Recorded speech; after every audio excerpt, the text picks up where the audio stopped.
আসসালামু আলাইকুম, আপনারা দেখছেন দৈনিক আলোর অনুসন্ধান। পটুয়াখালীর ইমাম স্কুল সংলগ্ন ফকির বাড়িতে গড়ে উঠেছে ভেজাল খাদ্যের কারখানা, যেখানে তৈরি হচ্ছে বার্থডে কেক সহ বিভিন্ন খাদ্য উপকরণ, যার বেশিরভাগই অস্বাস্থ্যকর পরিবেশে তৈরি হচ্ছে, মেশানো হচ্ছে বাড়িটার নাম কি? কেমিক্যালযুক্ত রং। এটা ফকির বাড়ি। কর্মচারী আছে কয়জন? ঠিকানা কোথায়? ভোলা। ভোলা? আপনি নিজে পরিচালনা করেন?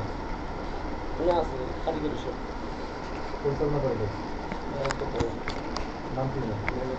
হ্যাঁ, মাইনুদ্দিন মাইনুদ্দিন। ভোলা থেকে এখানে এসে মানে প্রতিষ্ঠান চালাইতেছে।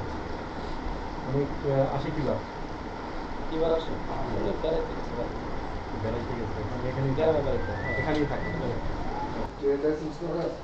রেপ্লেসাল করছে মানে মেয়ের কাছে জি ড্রেনও করে না। আর কোনো কাগজপত্র আছে একটা কারখানা দিতে হলে যেগুলো দরকার? টেটলেস আমরা পৌরসভায় গেছি তো টেটলেসাল যে শুধু শুনছি যদি ট্রেড লাইসেন্স দিয়ে থাকে কারখানা করা যাবে না। এমনি 20 টাকার মধ্যে এই বাকি দিকে তো 20 টাকার মধ্যে দিয়ে উনকে মানে শেষ সাথে কোন কোন দোকানে দেন একটু যদি বলতেন যে এই দোকানে দেই। হ্যাঁ এই যে জিনিসটি দেই বলা দেই দোকানের নাম একটু বলেন। জিনিসটি বাইরে বেকারি আছে বাউল আছে ফাইন বেকারি ফাহিম বেকারি।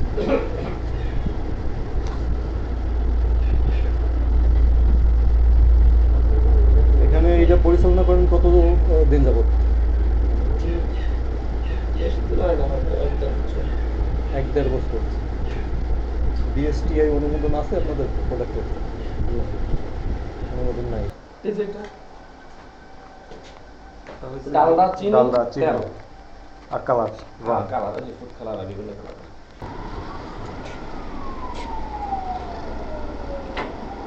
ভাই ভাই বলা অর্ডারগুলো কীভাবে নেন?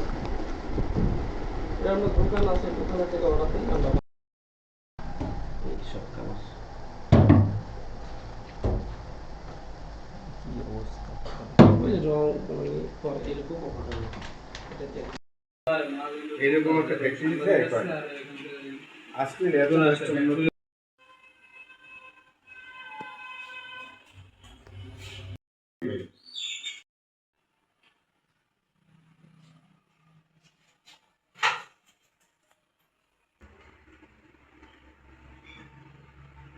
বাথরুমের কথা